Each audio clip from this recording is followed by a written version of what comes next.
Já pararam pra pensar que em Jujutsu Kaisen a gente passa tanto tempo focado na força bruta do Gojo ou na maldade pura do Sukuna, que às vezes esquecemos quem realmente montou o tabuleiro? Tô falando dele, o Cérebro, aquele que viveu 1000 anos trocando de corpo, manipulando gerações e selando o feiticeiro mais forte da história? Kenjaku.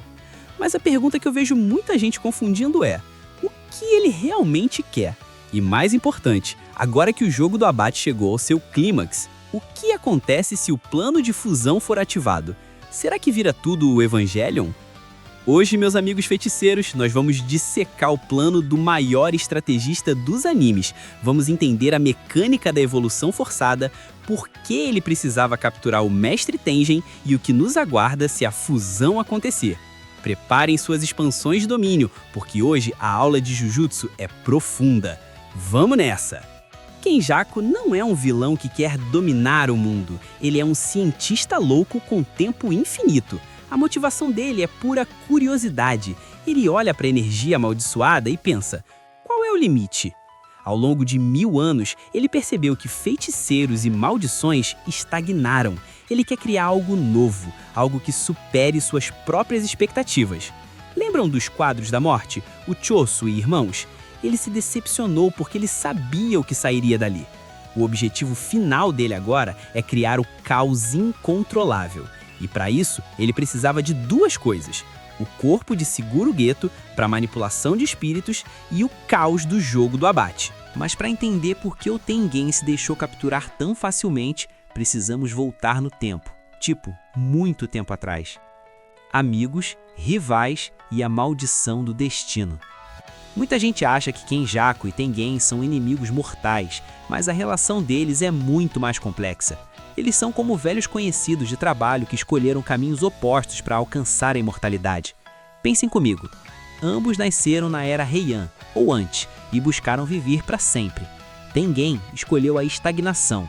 Ele decidiu se tornar o mundo, mantendo barreiras, protegendo o Japão e evoluindo parado, como uma árvore. Kenjaku escolheu o movimento. Ele troca de corpos, viaja, experimenta, espalha o caos. Durante séculos, Kenjaku tentou a realização da fusão, mas ele sempre falhava. Por quê? Por causa do destino. Existia uma conexão espiritual inequebrável entre três peças: o Mestre Tengen, o receptáculo de plasma estelar e o portador dos 6 olhos, os ancestrais do Gojo. Toda vez que Kenjaku tentava matar o receptáculo para forçar a evolução do Tengen, um usuário dos 6 olhos aparecia para impedi-lo. Kenjaku chegou a matar um bebê dos 6 olhos no passado, mas outro apareceu no dia da fusão. Era como se o universo conspirasse contra ele. Foi aí que entrou a anomalia, Toji Fujiguro. Toji é tão importante para o plano de Kenjaku quanto o próprio Geto. Por ter a restrição celestial, 0 energia amaldiçoada, Toji era invisível para o destino. Quando ele matou a Riko Amanai, o receptáculo, lá no arco do inventário oculto, ele quebrou o ciclo do destino. Kenjaku não é um gênio que previu tudo, ele é um oportunista que esperou 1000 anos por alguém como Toji para bugar o sistema. Sem o Toji quebrando o destino e sem o Geto ficando traumatizado para ter o corpo roubado, o plano da fusão nunca teria saído do papel. É arrepiante pensar como tudo está conectado, né? Muita gente achou que o jogo do abate era um Battle Royale para ver quem era o mais forte. Errado! O jogo do abate é um ritual gigantesco. O objetivo nunca foi ter um vencedor. O objetivo era usar as colônias como reatores para acumular uma quantidade obscena de energia amaldiçoada. O despertar. Kenjaku usou a transfiguração ociosa do Mahito para despertar técnicas em milhares de pessoas e trazer feiticeiros antigos de volta, como Kashimo e Hiruma. O combate. Ao forçar esses feiticeiros a lutarem, a energia liberada na morte, no medo, preenche as colônias. A migração. O plano era fazer essa energia preparar os seres humanos do Japão para o outro lado. Enquanto nossos heróis lutavam para salvar a Sumiki ou liberar o Gojo, eles estavam ironicamente gerando o combustível que o Kenjaku precisava. Aqui entra a cartada de mestre que mudou tudo. Mestre Tengen, o protetor das barreiras, evoluiu. Ele não é mais humano, ele se tornou uma entidade onipresente, mais próxima de uma maldição do que de gente. Como Tengen agora é tecnicamente um espírito amaldiçoado, ele tem uma fraqueza fatal, a técnica de Suguru Geto. Kenjaku não precisava negociar, ele só precisava derrotar os guardiões, Yuki e Choso, e absorver o Tengen, exatamente como se fosse um Pokémon. E ele conseguiu. Com o Tengen sob seu controle, Kenjaku tem a chave mestra para as barreiras que cobrem todo o Japão. Sem o Tengen, a fusão seria impossível. Com ele, é inevitável. Agora, vamos falar de regras, porque Jujutsu não é só soco e poderzinho. É também um tribunal mágico, hackeando o sistema de votos, o bug do Kogane. Talvez a parte mais genial e confusa do plano seja como Kenjaku encerrou o jogo do abate. Ele não podia simplesmente apertar um botão e dizer Game Over. O jogo do abate é sustentado por votos vinculativos, Binding Vows, extremamente rígidos.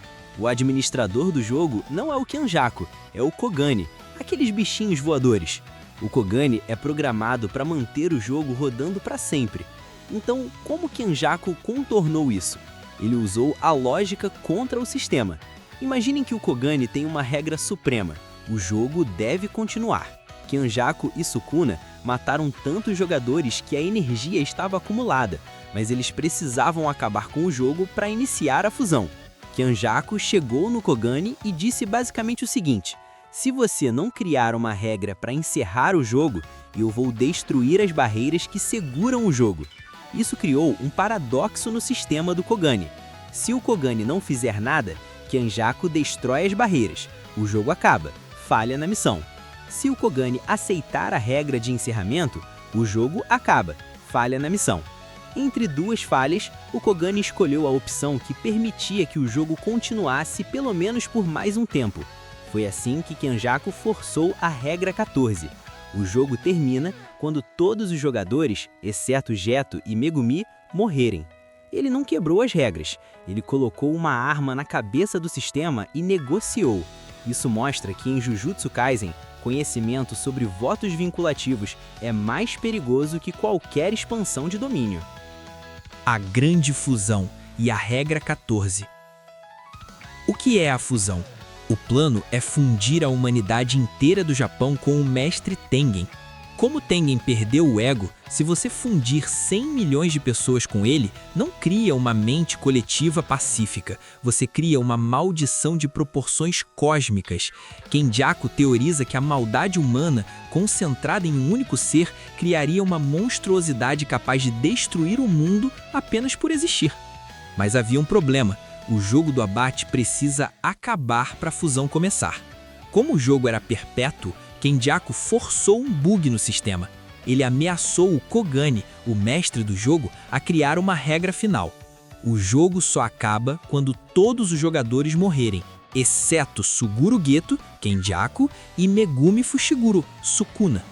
Isso transformou o jogo numa sentença de morte. Ele precisa limpar o tabuleiro para ativar a fusão. Aqui está o detalhe que deixa tudo mais perigoso. Kenjaku é precavido, ele sabia que podia ser morto, como foi emboscado por Yuta. Então ele criou uma regra de sucessão. Se Kenjaku morrer, a autoridade para ativar a fusão passa para Sukuna. Isso significa que mesmo com Kenjaku fora de cena fisicamente, o plano continua vivo nas mãos do Rei das Maldições.